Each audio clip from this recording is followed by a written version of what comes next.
اور سر جوڑ کر بیٹھنا ہوگا. یہ ہمارا ایک بڑا نیشنل سیکورٹی کا مسئلہ ہوگا اور نیشنل سیکورٹی کمیٹی جو ہے وہ اس کو فیصلہ کرنے کی مجاز ہوگی اور اس کے بعد اپوزیشن کو بھی اس میں شریک کیا جائے.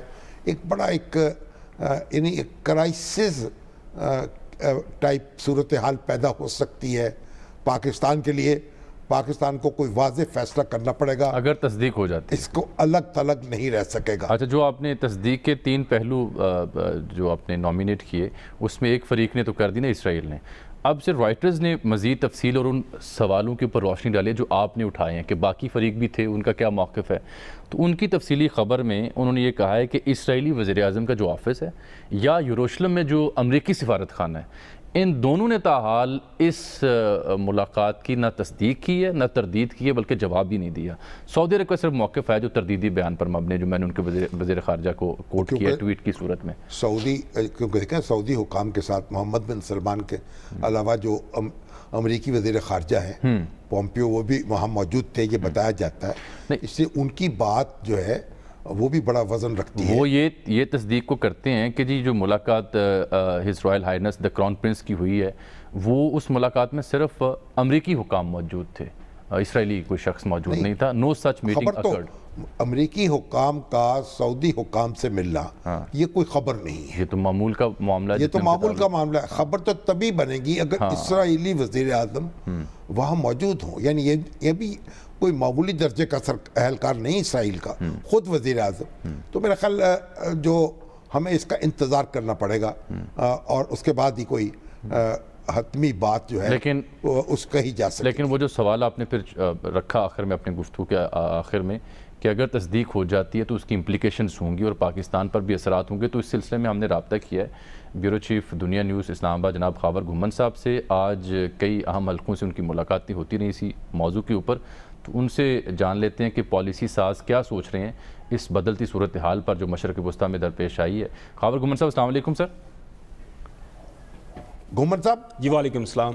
گھمن صاحب آپ کا کیا اندازہ ہے، کیا خبر آپ کے پاس ہے کہ اس میں یہ واقعی اس کو مصدقہ بات سمجھیں یا ابھی تک اس کے بارے میں دو رائے موجود ہیں؟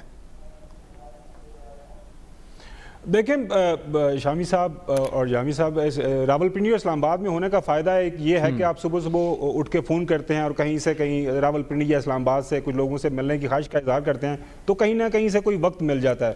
نہیں، بسا اوقات تو خود بھی آپ کو بلا لیا جاتا ہے نا چائے پہ، یہ تو آپ کی خواہش ہوگی. سم ٹائم بلا بھی لیا جاتا ہے. اچھا، مزے کی بات یہ ہوئی کہ جب ہم وہاں پہ بیٹھے تھے گپ شپ ہو رہی تھی اور خاص طور پر آج ایشو یہی تھا کہ جو انڈیا وزارت خارجہ میں اقوام عالم کو وزارت خارجہ میں آپ خارجہ کے علاوہ بھی ایک دو اور ٹھیک اچھا وزارت خارجہ کے علاوہ ایک دو اور بھی جگہیں تھیں. ٹھیک ہے، حساس مقامات تھے. اچھا وہاں پہ جب بیٹھے ہوئے تھے تو یہ خبر ٹویٹ ہونا شروع ہوگی سوشل میڈیا کے اوپر، اور سرٹنلی جب آپ کے پاس سامنے انتہائی اہم جو ریاستی ذمہ دار موجود ہوں تو آپ ان سے پوچھتے ہیں کہ جناب اعلیٰ یہ چیز ہو رہی ہے تو اس پہ آپ کا کیا خیال ہے. وہاں پہ ہمیں یہ بتایا گیا کہ ایز آف نو ریاستی جو سٹینس ہے آن دا پیلسٹینین ایشو وہ وہی ہے جو شروع دن سے وہ ہمارا ہے کہ ہم اس ریاستی حل کو مانیں گے، فلسطینی ریاستی حل کو جو فلسطین کے لوگ مانیں گے، اور یہی ہماری ایک اسٹیٹڈ پالیسی ہے. اس میں موجودہ حکومت، ماضی کی حکومت یا فیوچر کی حکومت کا کوئی لینا دینا نہیں ہے. اس کے اوپر ابھی تک ہمارا یہی جو ہے کہنا ہے خاص طور پر. لیکن جب پوچھا گیا کہ جی یو اے ای مان چکا ہے، ہم نے دیکھا بحرین والوں نے ایکسیپٹ کر لیا ہے اور سوڈان والے بھی مان چکے ہوئے ہیں، اور یہ وہ ممالک ہیں جو سعودیز کیمپ کا حصہ ہے، ان کا بڑا انٹیگرل پارٹ ہے، اور سعودیز ٹیسٹ اپروول کے بغیر یہ لوگ اسرائیلی کیمپ کے اندر جا نہیں سکتے تھے. تو اس پہ یقینی طور پر ان کا جواب یہی تھا کہ یہ بہت ایک بڑی ڈیولپمنٹ ہے اور چیزیں کافی تیزی سے تبدیل ہو رہی ہیں. ایونچولی اگر کوئی فیصلہ ہونا ہے اس حوالے سے، ظاہر بات ہے جس طرح شامی صاحب نے فرمایا، اگر سعودیز علال اعلان کسی دن یہ اعلان کرتے ہیں کہ جی ہم اسرائیل کو ایکسیپٹ کرنے جا رہے ہیں، تو پھر سعودیز کے پاس OIC ہے اور اسلامک دنیا کا وہ ایک ان کا کلیم ہے کہ ان کو ریپرزینٹ کرتے ہیں، ان کی لیڈرشپ ان کے پاس ہے، تو پھر ان کو باقی جو اسلامک امہ ہے، اسلامک ورلڈ کو آن بورڈ لینا پڑے گا. میرے خیال میں اتنا آسان نہیں ہوگا امیجیٹلی کوئی ایسا فیصلہ وہاں سے ہو جائے. ہاں بالکل شامی صاحب بالکل صحیح بات کر رہے ہیں کہ اگر ایسا فیصلہ ہو جاتا ہے تو پھر حکومت پاکستان، ریاست پاکستان، پاکستان کے تمام اداروں کے لیے ایک لمحہ فکریہ ہوگا، پھر ان کو کچھ نہ کچھ چیزوں کے اوپر ریویو کرنا پڑے گا. وہ ریویو کس لیول کا ہوگا یہ تو اس بات کا یقیناً ادراک تو ہوگا نا سوال و جواب کی نشست میں. یہ نکتہ تو اٹھایا گیا ہوگا آپشن کے طور پر کہ چلیں ابھی تک تو تصدیق نہیں ہو سکی، پاکستان کا سٹینڈز بھی کلیئر ہو گیا، ہمیں سب کو معلوم ہے.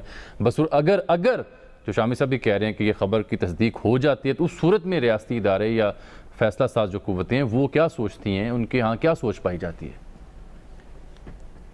اچھا، اس حوالے سے جب سوال ہوا تو جو پوائنٹڈلی ہمیں یہ بتایا گیا کہ سعودیز کے ساتھ ہم ہر سطح کے اوپر انگیج ہیں. پچھلے دنوں چیزیں کوئی پلے اپ ہوئیں، کچھ غلط فہمیاں بھی پاکستان اور سعودی عربیہ کے درمیان پیدا ہوئیں، اس چیز کا بھی انہوں نے مانا. لیکن ہمیں یہی بتایا گیا کہ ہم سعودیز کے ساتھ انگیج ہیں اور خاص طور پر اس خطے میں جو بھی تبدیلیاں ہو رہی ہیں ان کے ساتھ ہمارا مسلسل رابطہ ہے. اور ابھی تک جو حکومت پاکستان یا فارن آفس کو اس حوالے سے یا پاکستان کے باقی ریاستی اداروں کو کوئی انڈیکیشن نہیں دی گئی کہ ہم ایک بڑا فیصلہ لینے جا رہے ہیں، لہٰذا آپ بھی اپنا کوئی آپ جو اپنا کام کر لیں، کوئی اپنا ہوم ورک کر لیں. اس حوالے سے کل کلاں کو یہ نہ ہوگا آپ کے لیے کہ بہت بڑی سرپرائزنگ ڈیولپمنٹ ہو. آپ کو پتہ ہے پرائم منسٹر عمران خان کا بھی اس کے اوپر بڑا کلیئر سٹینس آلریڈی آ چکا ہوا ہے. تو میرے خیال میں ہمارے لیے اتنا آسان نہیں ہوگا کہ ہم ون فائن مارننگ ہمیں یہ کہا جائے گا کہ آج ہم نے مان لیا تو آپ بھی مان لیں. مگر پاکستانی حکام جو ہیں وہ اس بات کی تصدیق نہیں کر رہے کہ یہ ملاقات ہوئی ہے. جو ہمارے اپنے ذرائع ہیں اس میں یہ تصدیق نہیں ہو رہی. دیکھیں شامی صاحب، اس طرح کی جو ملاقاتیں ہوتی ہیں نا پوری دنیا کے اندر ایک جو مروجہ اصول یہی ہے کہ متعلقہ حکومت یا ان کے جو رسپانسبل ادارے ہیں، سپوکس پرسنز ہیں، وہی اس کو کنفرم یا ڈینائی کرتے ہیں. سعودی فارن منسٹر نے ریجیکٹ کر دی ہے تو کسی سطح کے اوپر اگر ہمارے پاس ایک بلیک اینڈ وائٹ ایویڈنس بھی آ جاتا ہے کہ یہ ملاقات ہوئی ہے تو ہم یہ نہیں کہہ سکتے، کوئی بھی نہیں یہ کہہ سکتا یہ ملاقات ہوئی ہے. ہاں، اگر باہر کی فارن ایجنسی جس طرح نیوز ایجنسی والے کہہ سکتے ہیں ان کے پاس کوئی ایویڈنس ہے اور وہ پیش کر سکتے تو یہ ان کا اختیار ہے. لیکن جب تک relevant parties on the record یہ نہ کہیں کہ یہ ملاقات ہوئی ہے یا نہیں ہوئی، میرے خیال میں اس کے اوپر اس طرح کا کوئی بحث و مباحثہ نہیں ہو سکتا. باقی دیکھیں دنیا کے اندر تمام ممالک کے رابطے ہیں اور جس طرح میں نے کہا کہ سعودیز کے ساتھ تو آلریڈی سعودی کیمپ کے لوگ وہاں پہ جا چکے ہیں. بہت شکریہ. ٹھیک ہے محمد صاحب، ٹھیک کہہ رہے ہیں آپ، بہت شکریہ. لیکن دیکھیں نا خلاصہ تو یہ نکلا دیکھیں اگر سعودی عرب اس معاملے میں اس طرح تنہا پرواز کرتا ہے وہ خود اپنی حیثیت کو وہ متاثر کرے گا اور سعودی عرب کے لیے مشکلات پیدا ہوں گی. اور کیونکہ سعودی عرب جو ہے وہ ایک حرمین شریفین کا پاسبان ہے اور اس کی اپنی سعودی خاندان کی ایک اپنی سعودی عرب کی اپنی اہمیت ہے، تو اس کو باقی امت اسلامیہ کو ساتھ لے کے چلنا چاہیے. اور ایک بات، دوسری بات جو بڑا چیلنج ہوگا، فلسطین کو راضی کیے بغیر اور فلسطین کا مسئلہ حل کیے بغیر اور اس کے بارے میں کوئی واضح روڈ میپ بنائے بغیر اگر یہ ایسی صورتحال پیدا ہوگی تو ملت اسلامیہ جو ہے اس کو مزید صدمہ پہنچے گا. اس میں جو انتشار کی کیفیت ہے اس میں مزید اضافہ ہوگا اور ہمارا وزن جو ہے اس میں مزید کمی ہو جائے گی. یہ ایک اچھا شگون نہیں ہے اور یہ سعودی قیادت کو بھی ایک بڑا سوچ سمجھ کے اس بارے میں اقدام کرنا چاہیے. ٹھیک، لیکن خلاصہ تو یہ جو ان کی ملاقات ہوئی ہے وزارت خارجہ سے دیگر حکام سے، اس میں تو یہ سمجھ آ رہی ہے نا کہ ابھی تک ہمارے حکام اس طرح سے الرٹ نہیں ہے کیونکہ نہ تصدیق ہے نہ تردید ہے. لیکن ایک بات کی تصدیق ضرور ہوتی ہے کہ انگیجمنٹ کا لیول جو ہے سعودی عرب کے ساتھ وہ ہے. دیکھیے ہو سکتا ہے گزشتہ دنوں بڑے اہم دورہ بھی. نہیں، اصل بات یہ نہیں ہے، انگیجمنٹ تو جاری ہوگی، بات چیت ہو رہی ہوگی، بیک ڈور ڈپلومیسی کام کر رہی ہوگی. لیکن اگر اس طریقے سے اتنی اعلیٰ سطح پہ ملاقات ہوتی ہے اس کے جو اثرات ہیں بات تو اس کی ہو رہی ہے. پر ہم دیکھتے ہیں. چلیں آج ہم نے ڈاکٹر عطار رحمان صاحب سے رابطہ کر رکھا ہے، وہ ویکسین کے اوپر اور جو وائرس میوٹیٹ ہو رہا ہے اس کے اوپر گفتگو کریں گے، لیکن وہ بریک کے بعد ہے. اور ساتھ ہی پھر ہم یہ بھی ڈسکس کریں گے جو گورنمنٹ نے آج فیصلے کیے ہیں تعلیمی اداروں کے حوالے سے. لیکن میں نے ابتدائی میں ذکر کیا دو بڑی اہم شخصیات چل پسی ہیں، ایک تو نواز شریف صاحب اور شہباز شریف صاحب کی والدہ محترمہ اور ایک مولانا خادم حسین رضوی صاحب. خادم حسین رضوی صاحب جو ہیں وہ تحریک لبیک پاکستان کے سربراہ تھے.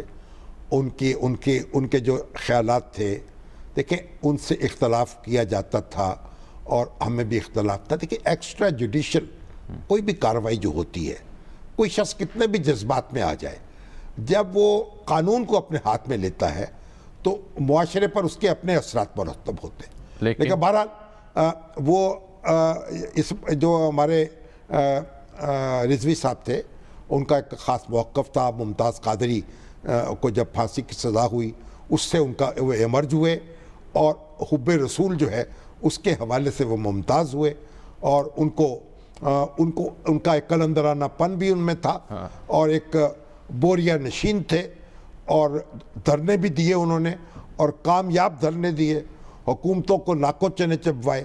ایک تو اس وقت جو مسلم لیگ نون کی حکومت تھی اور ابھی ختم نبوت کے معاملے میں ابھی دھرنا دیا. فرانس کا جو سفیر ہے وہ کہتے تھے اس کو واپس بھجوایا جائے. اس وقت بھی پھر ایک معاہدہ کر کے حکومت نے کہا کہ یہ معاملہ ہم اسمبلی کے سامنے رکھیں گے.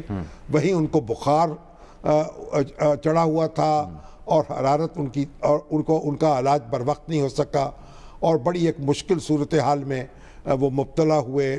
ان کے مدعا کہتے ہیں شیلنگ بھی ہوئی اور ان کا بیٹا جو اس کے جانشین بنا ہے سعد رضوی ان کا کہنا تو یہ ہے کہ ہم قانون نافذ کرنے والے ادارے ہمارے گھر پہ آئے, دروازے توڑے یا اندر داخل ہوئے ان کی تلاش میں, اور انہوں نے شکوہ بھی کیا کہ یہ جو کیپٹن صفدر کو تلاش کے لیے تو ہوٹل میں دستک دی گئی تو میڈیا نے شور مچا دیا, ہمارے گھر پہ بوریا نشینوں کے گھر پہ بھی یہ قیامت ٹوٹی.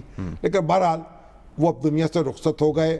اللہ تعالیٰ بڑا جنازہ ہوا, بڑا جنازہ ہوا, بہت بڑا جنازہ. ان کا جنازہ جو ہے حقیقت یہ ہے جب میں نے اپنی زندگی میں بڑے بڑے جنازے دیکھے لاہور میں, ایک مولانا احمد علی لاہوری کا جنازہ تو نہیں دیکھا, یہاں بڑے جنازوں میں مولانا مودودی کا جنازہ تھا, پھر ڈاکٹر اسرار صاحب کا جنازہ تھا, اس سے پہلے آغا شورش کاشمیری کا جنازہ تھا.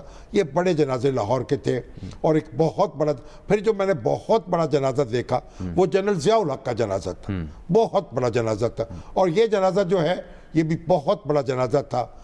ملک بھر سے ان کے مدعا آئے اور ان کے لیے دعاگو ہوئے. سر ایک بات بڑی اہم ہے, مینار پاکستان پر جو جلسے ہوا کرتے تھے, مینار پاکستان پیچھے سائے میں ہوتا تھا, سامنے جو ایریا تھا وہاں جلسے کیا جاتا تھا. اب یہ گریٹر اقبال پارک ہے, اس کا جو ایریا ہے وہ پھیل چکا ہے, اکٹھا ہو چکا ہے. تو اس میں جو ایریل فوٹیج بتاتی ہے ہمیں ڈرون کیمرے کی مدد سے, وہ بتاتی ہے تا حد نگاہ. دیکھیے, اور اس علاقے سے گزر کر مین لاہور شہر میں اس دن آنے کے لیے آپ کو 5-6 گھنٹے کا وقت. جنازہ جو ہوتا ہے نا, بہت بڑا جنازہ, جنازے کو کسی سیاسی جلسے سے کوئی تشبیہ نہیں دی جاتی. صحیح بات, نہ اس کے وہ اثرات ہوتے. ان کا ایک بڑا وسیع حلقہ تھا. ان کی جو شخصیت تھی اس نے ایک بڑی حب رسول کے حوالے سے اپنا ایک تاثر قائم کیا. علامہ اقبال زبانی انہیں یاد تھے, اور لوگ اقبال کے حافظ تھے, قرآن کے حافظ تھے, حدیثیں ازبر تھیں, تاریخ پہ نظر تھی, اور پنجابی لہجہ جو تھا پھر پنجابی زبان پہ اظہار خیال کرتے, لوگوں کے دلوں میں گھر کر لیتے. تو اللہ تعالیٰ ان کی کوتاہیوں سے صرف نظر کرے اور ان کے جذبے کو قبول کرے. وہ اپنے اللہ کے حضور حاضر ہو چکے ہیں اور اللہ تعالیٰ اب جو ان کے جانشین ہیں ان کو ایک بڑی دانائی کے ساتھ اور دانشمندی کے ساتھ ان کے مشن کو آگے بڑھانے کی توفیق دے. اب یہ دیکھیے دوسرا جو بیگم صاحبہ کا انتقال, بیگم صاحبہ جو ہیں پیرول پر, نواز شریف صاحب کی بیگم جو ہیں, نواز شریف صاحب کی بیگم تو پہلے رخصت ہو چکی, ان کو چھوڑ کے آئے تھے وہ اور یہاں گرفتار ہوئے. اور پھر ان کی والدہ جو ہیں وہ رخصت ہوئی ہیں. ان کی عمر تو کم و بیش 90 برس کے قریب تھی. اور اسی طرح اب چند روز پہلے ہمارے سراج الحق صاحب جو ہیں سینیٹر امیر جماعت اسلامی, ان کی والدہ بھی رخصت ہوئی. وہ بھی کوئی 85-87 سال کی عمر تھی. وہ بھی اب یہ مائیں جو ہیں, مجھے تو جب ان کے ماں کا ذکر آتا ہے تو اپنی ماں یاد آ جاتی. ہمارے ہمسائے میں بھی ایک خاتون کا انتقال ہوا, وہ ایک کیپٹن محمود تھے, آج ہی انتقال ہوا اور جنازہ ہوا ان کا. اور وہ بھی ایک بیوہ ہو گئی, ماں ایک اکلوتا بیٹا پالا انہوں نے, 20 سال بیوگی کی گزارے. تو ماں کا تو اپنا رشتہ کیا, ماں کی اپنی ایک دنیا ہے. اور اس میں ہمارے نواز شریف صاحب اور شہباز شریف صاحب ان سے ہماری اور پورا خاندان, اس سے ہماری پوری ہمدردی. اللہ تعالیٰ محترمہ شمیم اختر کو وہ ان کو جنت الفردوس میں جگہ دے. اور ان کا ایک دیکھیے ایک بڑا خلا پیدا ہو گیا. ماں باپ کی دعا جو ہے اس کا کوئی متبادل نہیں ہے. اب شہباز صاحب اس وقت جیل میں ہیں, حمزہ جیل میں ہیں, پیرول پر رہا ہو رہے ہیں, تو امیدہ رہا ہوں گے. اور نواز شریف صاحب ان کو ان کی قبر کو مٹی بھی نہیں دے سکیں گے, یہاں آ نہیں پائیں گے, وہی لندن میں ہوں گے. تو دل بڑا افسردہ ہے اس حوالے سے. تو اللہ تعالیٰ ان کو صبر دے اور ان کی مشکلات جو ہیں وہ بھی آسان ہوں. اور جو ایک ان کی والدہ جو ہیں وہ بتاتے خود اپنی جگہ ایک بڑی ایک ایسی مستحکم خاتون تھی. ان کے والد میاں محمد شریف صاحب اور والدہ جو اپنے راستے پہ اپنے ڈٹے ہوئے لوگ تھے. یعنی ایسا نہیں تھا کہ وہ اپنے جو کوئی ابتلا ہو اور مصیبت کا سامنا ہو تو وہ اپنے حوصلہ ہار دیں. میاں شریف صاحب بھی بڑے لوہے کے بنے ہوئے تھے, لوہے کا کاروبار کرتے رہے, لوہے کے بنے انسان تھے, اور ان کی جو اہلیت تھیں وہ بھی ان کے شانہ بشانہ کھڑی رہیں, اپنی دعاؤں سے اس گھر کو آباد رکھا. اچھا, مجھے یہ یاد رہے گا سر کہ چودھری انور عزیز صاحب, چودھری انور عزیز ہمارے بڑے پیارے دوست, شکر گڑھ اور ناروال کی سیاست کا ایک بہت بڑا نام تھا. اسلام آباد میں ان کا ایک اپنا مقام تھا, بڑے ایک بانک کے سجیلے ہمارے دانیال کے والد. لیکن حقیقت یہ ہے کہ ایک ہمارا جو پنجابی کلچر ہے اس کی نمائندہ شخصیت تھی. بڑے وسیع الظرف تھے, وسیع القلب تھے, دسترخوان وسیع تھا, ایک اپنی خوبیاں تھی. بیٹھک ہے اس کی بڑی مشہوری تھی. تو اللہ تعالیٰ ان کو بھی ان کی مغفرت کرے. اور دانیال جو ہیں اور ان کے دوسرے اہل خانہ جو ہیں, ان کی بیٹی رخصت ہو گئی تھی کچھ عرصہ پہلے, بڑا صدمہ تھا ان کو ان کا. تو یہ سارے مرحومین جو ہیں, اصل بات تو یہ ہے کہ دیکھیے ہم سب کو اس دنیا سے رخصت ہونا ہے. ہمارے اہل اقتدار اور ہمارے اہل سیاست اس بات پر غور کریں, اپنے اختلافات کو سمیٹیں, اس طرح ایک دوسرے کے درپے نہ ہوں کہ ایک اختلاف کے بھی حدود مقرر کریں, ایک دوسرے سے بہتر معاملہ کرنے کی کوشش کریں, مل جل کر ملک کو آگے لے کے جائیں. تو ملک جو ہے اور ادارے جو ہیں وہ ہی قائم رہتے ہیں. افراد تو فانی ہیں, وہ رخصت ہو جاتے ہیں. تو ہمیں اللہ تعالیٰ یہ توفیق دے کہ ہم پاکستان کے لیے کام کر سکیں, اور ہم وہ جو راستہ رسول اللہ صلی اللہ علیہ وسلم نے ہمارے لیے متعین کیا ہے اس پہ چل سکیں, لوگوں کے کام آئیں, لوگوں کے تعاون پکڑیں, اپنے غصے کو لگام دیں, اس پہ قابو پائیں, محبت کے جذبے کو عام کریں. کاش ایسا ہو سکے سر, لیکن اگلا موضوع بھی کچھ اسی طرح سے ہے کہ ایک طرف تو کووڈ کی وجہ سے تعلیمی ادارے بند ہو رہے ہیں اور دوسری طرف جلسے جلوس ہیں کہ وہ تھمنے کا نام ہی نہیں لے رہے. حکومت نے ہم فیصلے کیے ہیں, بات کریں گے ایک بریک کے بعد.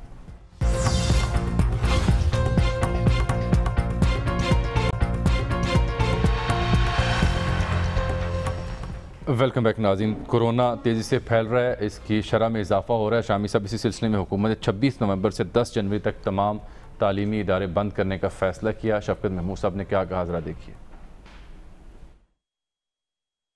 26 نومبر سے 24 دسمبر تک سارے طلباء کی جس بھی لیول کے ہوں, یونیورسٹی لیول کے ہوں, جس بھی لیول کے ہوں, وہ اسکول, کالج, یونیورسٹیز میں نہیں آئیں گے. گھر پہ تعلیم جو ہے وہ جاری رہے گی.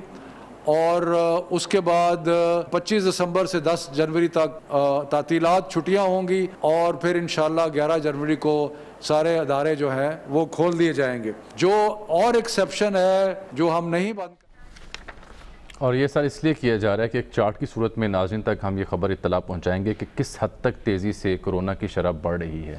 آپ یہ دیکھیے کہ اس وقت پورے ملک میں یہ شرح 7% سے تجاوز کر چکی ہے. سب سے زیادہ آزاد کشمیر میں, یعنی 11.45% کی ریشو سے کورونا پھیل رہا ہے. یعنی جن لوگوں کے ٹیسٹ کیے جاتے ہیں ان میں سے جو نکلتے ہیں ان کے 11% جی وہ پازیٹیو نکلتے ہیں. کے پی کے میں 9.85% دوسرے نمبر پر ہے, سندھ میں 9.63%, اسلام آباد میں 8.9%, بلوچستان میں 7.73%, گلگت بلتستان میں 5.23% اور پنجاب میں 3.95%. تعلیمی اداروں میں یہ شرح جو تھی وہ 1.8% تھی, جو 1.8 سے بڑھ کر جب 3.3 پر پہنچی ہے تو پھر یہ فیصلے کیے گئے. دیکھیے ابھی تو آپ دیکھیں کہ سعید غنی صاحب کہہ رہے ہیں ہاں جی وہ کہ سارے اسکول بند نہ کیے جائیں, یعنی وہی معاملہ ہے. اب پہلے وہ کہتے تھے کہ وفاقی حکومت نہیں ہماری بات مانتی, اب وفاقی ادارہ بات کر رہا ہے, وہ کو اور بات کر رہے ہیں. کہتے ہیں ایک دن ہفتے میں انتظامیہ چاہے تو بلا سکتی ہے. پرائیویٹ جو ایسوسیشن ہے یعنی اسکولوں کی, وہ کہتے ہیں ہم جناب اسکول کھولیں گے. وہ کاشف مرزا صاحب کی میں بڑی گھن سن رہا تھا. ان لوگوں کو کیا ہوا ہے؟ جلسے والے کہتے ہیں ہم جلسے کریں گے. وہ تو باز ہی نہیں آ رہے. اچھا اب آپ دیکھیے یہ جلسے, اب حکومت کا کبھی حکومت جلسے کرتی ہے کرونا بھول جاتی ہے, اپوزیشن جلسے کرتی ہے کرونا یاد آ جاتا ہے. یہ کتنا بڑا المیہ ہے. کیوں ہم نے مذاق بنا دیا ہے؟ لوگوں کی صحت سے کھیل رہے ہیں, اپنا خیال نہیں کر رہے. آج میں جامعہ اشرفیہ گیا, آپ یقین کیجئے نماز پڑھنے کے لیے داخل ہونے لگا, وہاں ماسک لے کر آدمی بیٹھا ہوا ہے مسجد کے ساتھ باہر, سینیٹائزر وہاں موجود ہے. اس کے بعد عصر کی نماز پڑھی وہاں, اور پورا سوشل ڈسٹینسنگ کا خیال تھا, اور قالین ہٹا دیے گئے تھے. اور پھر وہاں جو ان کے احمد حسن صاحب جو مولانا عبد الرحمان کے بیٹے ہیں, وہ امریکہ میں ہوتے تھے, وہاں سے واپس آئے, انہوں نے روک لیا. انہوں نے کہا یہاں آپ اپنا کام کریں, یہاں آپ اپنی خدمات کریں, چھوڑ دیں وہاں. تو آپ اس طرح کے ادارے بھی موجود ہیں. اور ایک یہ ہے, باقی ہجوم بھی تو ہے اس کو برعکس. یہ تو چلے ایک مثال ہے جو آپ نے پیش کی ہے. باقی میں تو مولانا فضل الرحیم کو دیکھا, اتنا یعنی ڈسپلن تھا کہ حیران رہ گیا. لیکن باقی تو نہیں ہے نا. اب تو جلسے ملتان والا بھی ہو رہا ہے, دیگر جلسے تو اپنی جگہ ہوں گے. بازار دیکھ لیجئے, مارکیٹیں دیکھ لیجئے, سڑکیں دیکھ لیجئے, ایک موٹر سائیکل پہ 4 بندے چڑھے ہوئے ہیں, کوئی ان کو پوچھنے والا نہیں ہے. سر ہمیں جوائن کیا ڈاکٹر عطاء الرحمان صاحب نے, آپ چیئرمین ہیں science and technology task force کے, اور ممتاز سائنسدان ہے پاکستان کا. ہمارے لیے بڑے اعزاز کی بات, ان سے ہم بات کریں. ڈاکٹر صاحب 2-3 سوالات اس موضوع سے جڑے. ایک تو یہ جو اس کی پرسنٹیج میں اضافہ ہوا, اور دوسرا یہ خبر ہے کہ وائرس میوٹیٹ ہوا ہے, تو اس بارے میں آپ کی اطلاع کیا ہے؟ باقی ویکسین کی بات پھر بعد میں کرتے ہیں. جی سب سے پہلے تو یہ کیونکہ ہم نے وہ احتیاط کرنی بند کر دی جو کہ کرنی چاہیے تھی, یہ بڑی وجہ ہوئی ہے کہ یہ دوبارہ جو تیزی سے بڑھا ہے, اور سیکنڈ ویو جس کو کہہ رہے ہیں آئی ہے, وہ ایک فٹیگ, ایک تھکاوٹ سی پیدا ہو گئی تھی کرونا وائرس سے. بہت سے لوگ تو مانتے ہی نہیں تھے پہلے بھی, تو اس کی وجہ سے احتیاط کم کر دی تھی لوگوں نے, اور اس کا نتیجہ آپ کے سامنے ہے. مثال کے طور پہ ہوائی جہازوں میں لازمی ہو گیا تھا کہ ایک سیٹ چھوڑ کے بیٹھیں, لیکن اب جو ہے اسی طرح بھر کے ہوائی جہاز جا رہے ہیں, اور وہ جو SOPs تھے ہوائی جہازوں میں وہ ختم کر دیے گئے. اسی طریقے سے اور بھی بے احتیاطیاں کی گئی ہیں. دوسرا معاملہ جو ہے وہ یہ میوٹیٹ کر رہا ہے, اور جو کراچی یونیورسٹی میں ایک اعلیٰ ترین ملک کا ادارہ ہے international centre for chemical and biological sciences, اس کی پوری جینیٹک انالیسس مختلف سیمپلز کی گئی ہے, اور اس میں کوئی 109 یونیک میوٹیشن یعنی کہ جو مختلف جگہوں پہ اس کے سٹرکچر میں تبدیلیاں آئی ہیں وہ ڈسکور ہوئی ہیں. اور سب سے جو پریشان کن جو چیز دیکھی گئی ہے وہ یہ کہ جو اس کا خاص طور پہ اسپائک 2 پروٹین ایک خاص حصہ ہوتا ہے اس وائرس کا, جس سے وہ سیلز کے ساتھ بائنڈ کرتا ہے, تو وہاں پہ بہت ایگریسو قسم کی میوٹیشن دیکھی گئی ہیں, جس کی وجہ سے اموات بھی جلدی واقع ہو رہی ہیں. اور کوئی 48 سیمپل جو ہم نے کراچی کے مختلف علاقوں سے کلیکٹ کیے, تو ان میں 25 سیمپلز میں اس طرح کی میوٹیشنز پائی گئی. تو یہ جو ہے اس وقت جو کافی ایگریسو ورائٹی ہے جو کراچی میں پھیل رہی ہے, اور مجھے یقین ہے کہ ملک کے دوسرے علاقوں میں بھی اس طرح کی ایگریسو ورائٹیز موجود ہوں گی. اور کوئی اس کی دوائی موجود نہیں ہے, ویکسین 6 سے 8 مہینے دور ہے, ابھی ٹرائلز ہی میں ہیں, کوئی انٹروڈیوس بھی ہو رہی ہیں, وہ پاکستان کے لیے بیکار ہیں. جو فائزر نے اعلان کیا کہ وہ -80 ڈگریز کی کولڈ چین چاہیے اس کے لیے, تو وہ ایڈوانس کنٹریز کے لیے تو ٹھیک ہے. تو اس میں اگلے 6-8 مہینے کے لیے آپ کے پاس کوئی راستہ نہیں ہے سوائے اس کے کہ آپ SOPs کو فالو کریں. ڈاکٹر صاحب اس کا مطلب یہ ہوا ہمیں صرف احتیاط کرنی ہے, احتیاط ہی علاج ہے اس کا صرف احتیاط علاج ہے. اور اس میں سارے پولیٹیکل پارٹیز کو اپنے سیاست کو ایک طرف رکھ دینا چاہیے, کیونکہ ہماری یہ قوم کا معاملہ ہے, ہماری زندگیوں کا معاملہ ہے, ہمارے بچوں کا, ہمارے بزرگوں کا معاملہ ہے. سب کو یکجا ہو کر ایک یونیفائیڈ بیٹل, ایک جنگ ہے, اس سے لڑنی ہے. اور اس میں نہ کوئی جلسے ہونے چاہیے, نہ کوئی اس طرح کے, جتنے بھی پریکاشنز آپ لے سکتے ہیں. اگلے 2 مہینے کرٹیکل ہیں, ورنہ ایک دفعہ آؤٹ آف کنٹرول ہو گیا یہ, بلکہ اگلا مہینہ میں کہوں گا سب سے زیادہ کرٹیکل ہے, کیونکہ اس وقت یہ تیزی سے پھیل رہا ہے. اس کرو کو نیچے لے کر آنا ہے. یہ صورتحال ہے کہ 50,000 سے لاکھ کیسز, یہ امریکہ کی جو صورتحال ہے وہ خدا نخواستہ یہاں نہ ہو جائے. تو یہ اس وقت بہت ہی اہم ہے ہمارے لیے کہ ہم سب احتیاط برتیں ایک دوسرے سے, اور خاص طور پہ بچے جو ہیں بزرگوں سے دور رہیں، کیونکہ بزرگ جو ہے وہ سب سے زیادہ سسیپٹیبل ہیں، اور بہت سی اموات روزانہ واقع ہو رہی ہیں، بہت سے ہمارے بہت قریبی ساتھی ہیں ان کی اموات واقع ہو رہی ہیں اس سے۔ ڈاکٹر صاحب یہ فرمائیے گا کہ جہاں آپ نے کچھ ایویڈنس یہ کلیکٹ کیا کہ وائرس میوٹیٹ ہو گیا، اس نے اپنی ساخت اور اپنا طریقہ واردات بدل لیا، جو کہ اس میں نیچرل ایک صلاحیت ہوتی ہے، تو پھر ایسے میں جو ویکسین کچھ دریافت ہوئی ہیں وہ کتنی مؤثر رہیں گی؟ کیونکہ وائرس نے تو اپنا طریقہ واردات بدل لیا ہے۔ جو ویکسین ہے وہ یوزلی براڈ اسپیکٹرم ویکسین ہوتی ہے اور کافی حد تک مختلف میوٹیشنز کو کور کرتی ہے، لیکن اب ڈیپینڈ کرتا ہے کہ میوٹیشن کس جگہ پہ ہو رہی ہے، سگنیفیکنٹ میوٹیشن ہے یا نہیں، اور ویکسین کس طریقے سے بنائی گئی ہے۔ کئی قسم کی اقسام کی ویکسین بن رہی ہیں اور اسی وجہ سے کوئی 150 کمپنیاں ویکسین بنا رہی ہیں، 10-12 کی جو ہیں وہ فیز 3 کلینکل ٹرائلز میں ہیں، ان میں سے کچھ کامیاب ہوں گی، کچھ فیل ہوں گی، اور وہ جب مارکیٹ میں آئیں گی اور جب لارج کے استعمال شروع ہوگا جبھی پتہ چلے گا کہ کون سی کامیاب ہے یا نہیں۔ لیکن یقیناً یہ جو چینی جو تھی ویکسین جس کا تجربہ ہو رہا تھا پاکستان میں، وہ کہاں تک پہنچا معاملہ اور اس کے بارے میں ہم کیا توقع قائم کر سکتے ہیں؟ یہ چینی ویکسین جو ہے یہ بہت امید افزا اس کے ریزلٹس آ رہے ہیں۔ یہ 2 ویکسین ہیں، کمپنیاں ہیں چائنیز، ایک سینو ویک کے نام سے ہے جو نیشنل انسٹیٹیوٹ آف ہیلتھ کے تحت ملک میں کلینکل ٹرائلز ہو رہے ہیں، اور دوسرا جو چائنا کی سب سے بڑی کمپنی ہے سینو فارم، وہ کراچی یونیورسٹی میں international centre for chemical and biological sciences اور انڈس ہسپتال کے ساتھ مل کر کلینکل ٹرائلز ہو رہے ہیں، اور جو ریزلٹس آ رہے ہیں وہ بہت امید افزا ہیں، اور میرے خیال سے مجھے لگتا ہے کہ پاکستان کے لیے ہی سب سے مناسب ہوں گی۔ بڑی مقدار میں ان کے ساتھ بات چیت ہوئی ہے کہ پریفر کریں گے یہ پاکستان کو دینا جب یہ کمرشلی اویلیبل ہوں گی اور پرائسز بھی اس کی مناسب ہوں گی، تو اس وجہ سے میری امید جو ہے زیادہ تر چائنیز ویکسین کے ساتھ ہے، کیونکہ پاکستان میں ہماری پاپولیشن پہ ہمارے جینیٹک سٹرکچر کے اوپر یہ کلینکل ٹرائلز ہو رہے ہیں اس کے، اور ان کے ریزلٹس جو ہیں ابھی تک بہت امید افزا آ رہے ہیں الحمدللہ۔ ڈاکٹر صاحب کب تک یہ مارکیٹ ہو سکے گی؟ تقریباً 6 سے 8 مہینے سمجھیں آپ، اس سے پہلے، کیونکہ پہلے یہ ان کی drug regulatory phase 3 clinical trials مکمل ہوں گے، پھر ڈرگ ریگولیٹری اتھارٹیز چائنا میں اور پھر پاکستان میں اس کو اپروو کریں گی، لارج اسکیل پروڈکشن شروع ہوگی، پھر اس کی اویلیبلٹی تو آپ سمجھیں اگلے سال اپریل اور جون جولائی کے درمیان میرا اندازہ ہے یہ کہ یہ اویلیبل ہوں گی۔ اس سے پہلے آپ کے پاس کوئی راستہ نہیں ہے، کوئی دوائی نہیں ہے اس کو اپنے آپ کو پروٹیکٹ کرنے کے لیے سوائے SOPs کو فالو کرنے کے۔ بہت بہت شکریہ ڈاکٹر عطار الرحمان صاحب، آپ نے تو دریا کو کوزے میں بند کر دیا کہ مسئلہ یہ کب رہے گا اگلے 6-7 ماہ، اور وہ احتیاط ہے۔ ویسے امریکہ میں 11 دسمبر سے میرا خیال ہے وہ یعنی ویکسین ملنی شروع ہو جائے گی۔ انہوں نے تو بہت پہلے سے آرڈر بک کر رکھے ہیں، اور وہ تو بڑی بڑی کمپنیوں کے ساتھ رابطے میں ہے نا جی، تو پاکستان میں ہمیں انتظار کرنا پڑے گا، یہ ڈاکٹر صاحب کی اطلاع ہے۔ وہ تو چینی ویکسین پہ رلائی کریں کہ ہمارے جینیٹک کوڈ کو باہر سے ویکسین ہمارے ہاتھ آئے گی نہیں، کیونکہ آرڈرز اتنے ہوں گے یورپ میں اور امریکہ میں کہ ایشیا تک پہنچتے ہی دیر ہو جائے گی، دیر لگے گی۔ چلیں ایک بریک آن پہنچے ناظرین، یہاں پروگرام میں ملتے ہیں آپ سے چھوٹی سی بریک کے بعد، ہمارے ساتھ رہیے گا۔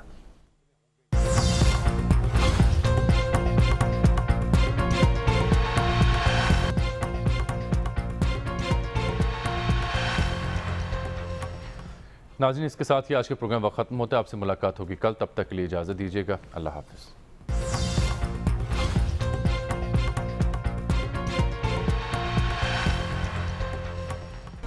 Hi, it's Sayyeda Shanaz here. Thank you for watching Dunya News. For more videos and updates, don't forget to click the subscribe button.